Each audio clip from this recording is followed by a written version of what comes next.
ultimately, is there a way that this doesn't escalate? We have to eat some crow, and we have to do something we don't want to do. And that is, first of all, it is an obligation by the president to destroy the attackers that killed our troops, point blank, no questions asked.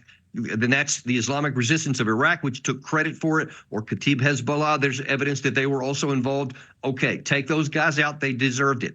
But when you go after the personnel of another country, then that is by definition an act of war, as if someone directly went after our country, as we're seeing now play out. We will go after them. There's no reason to think that Iran won't either. Therefore, that does not advance American security by getting us deeper into a situation. What we should do is take out those responsible and then get our troops out of these vulnerable positions and redeploy them elsewhere in the region so that they're protected, but still capable of handling American national security. That's what we should do. But nobody wants to even go down that path because it looks weak, but it's also the wisest course of action we could do. That protects us and diminishes the chance of a war.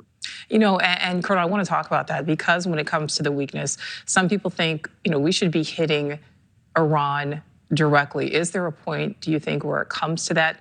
And I know it's something you don't want to see, but how much of a worst case scenario could that turn into? Well, then, and that's the concern I have about hitting Iran specific troops with this IRGC or the Quds forces in Iraq and in Syria, because that's what Iran could do then. They could attack directly their country against our country, and then you have almost a high probability of a war.